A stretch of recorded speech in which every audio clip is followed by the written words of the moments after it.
छत्तीसगढ़ विधानसभा का शीतकालीन सत्र अनिश्चितकाल के लिए स्थगित हो गया है। सत्र के तीसरे दिन ही सदन की कार्यवाही अनिश्चितकाल के लिए स्थगित। विपक्ष ने स्थगन प्रस्ताव पर अनुपूरक बजट के पूर्व चर्चा की मांग की थी, जिसके बाद स्थगित कर दिया गया है।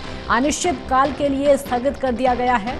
विपक्ष ने स्थगन प्रस्ताव पर चर्चा की मांग की थी, लेकिन वो चर्चा नहीं हो पाई, जिसके बाद अनिश्चितकाल के लिए स्थगित कर दिया गया है। छत्तीसगढ़ विधानसभा का शीतकालीन सत्र स्थगित हो चुका है। शीतकालीन सत्र अनिश्चितकाल के लिए स्थगित किया गया है, क्योंकि तीसरे दिन ही अनिश्चितकाल के लिए सिर्फ 3 दिन तक ये कार्यवाही चली। आज तीसरा दिन और तीसरे दिन ही स्थगित कर दिया गया है, वो भी अनिश्चितकाल के लिए। विपक्ष का कहना यह है कि स्थगन पर हम चर्चा करना चाहते थे, उसकी मांग की थी, लेकिन नहीं हो पाई। नीरज तिवारी संवाददाता हमारे साथ जुड़ गए हैं ज्यादा जानकारी के लिए इस समय फोन लाइन पर। नीरज, तीसरे दिन ही अनिश्चितकाल के लिए स्थगित हो गया सदन। बिल्कुल काजल, छत्तीसगढ़ विधानसभा का शीतकालीन सत्र चल रहा था और आज तीसरे ही दिन स्थगित हो गया। जैसा कि पहले दिन जो है वो सदन के जो दिवंगत नेता है उनको श्रद्धांजलि दी गई थी, श्रद्धांजलि के बाद स्थगित हो गई थी। और दूसरे दिन की जो कार्रवाई थी, यानी कल जो है अनुपूरक बजट मुख्यमंत्री ने पेश किया था और पेश करने के बाद प्रधानमंत्री आवास योजना का मामला जो है वो सदन में उठा। विपक्ष ने इसको उठाया था और उस पर हंगामा हुआ। हंगामे के बाद सदन में विपक्ष का बहिर्गमन हुआ। फिर सदन की कार्रवाई दिन भर के लिए स्थगित कर दी गई थी और आज जब सदन की कार्रवाई शुरू हुई, प्रश्नकाल में ही जो है वो रेडी टू ईट मामले को लेकर के मामला जो है वो सदन में उठा और विपक्ष के नेताओं ने सदन में इस मामले पर स्थगन प्रस्ताव लाकर चर्चा की मांग की। इस पर आसंदी की तरफ से चर्चा का प्रस्ताव भी ग्राह्य किया गया। 3 बजे का समय जो है वो सुनिश्चित किया गया चर्चा के लिए।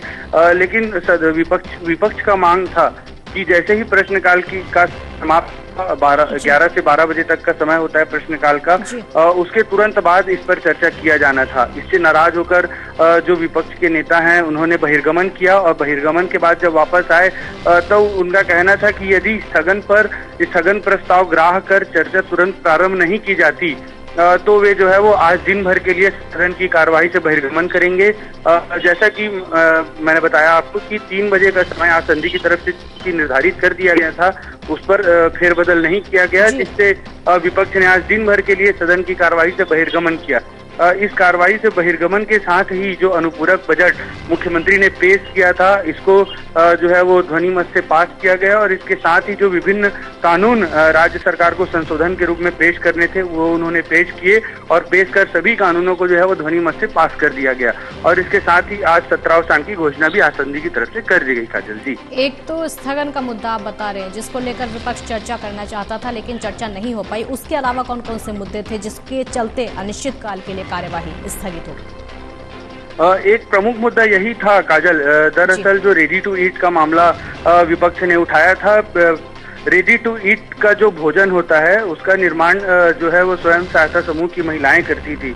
करीब 20,000 स्वयं सहायता समूह की महिलाएं हैं जिनको ये काम दिया गया था और इसके माध्यम से उनको एक रोजगार भी मिलता था। ये जो है अब राज्य सरकार ने निर्णय लिया है कि बीज निगम जो है वो रेडी टू ईट का भोजन निर्माण करेगा। इसके चलते जो महिलाएं हैं वो आंदोलन पर उतर गई है। पूरे राज्य में करीब 20,000 महिलाएं जो है वो आंदोलन कर रही है। राजधानी रायपुर का जो धरना स्थल है वो जो है वो महिलाओं की भीड़ से खचाखच भरा हुआ है। यही मामला जो है वो सदन में उठा था। विपक्ष इस पर चर्चा कराने की मांग कर रहा था। उनका कहना था विपक्ष का कि ये जो महिलाएं बेरोजगार हो रही है, चलिए रेडी टू ईट का जो भोजन निर्माण का काम है वो बीज निगम को दे दिया जाता है, लेकिन जो महिलाएं बेरोजगार हो रही है उनके लिए वैकल्पिक रोजगार के रूप में राज्य सरकार क्या व्यवस्था करती है, इसी पूरे मामले पर चर्चा होना था। जो निर्धारित समय में जो विपक्ष का मांग था उस समय पर नहीं हो पाया, जिसके कारण जो विपक्ष ने बहिर्गमन कर दिया था पूरे दिन की कार्रवाई। बहुत शुक्रिया आपका। पूरी जानकारी के लिए स्थगित कर दिया गया है अनिश्चितकाल के लिए, क्योंकि विपक्ष चाहता था कि इस स्थगन के मुद्दे पर भी चर्चा हो, लेकिन वो चर्चा नहीं हो पाई।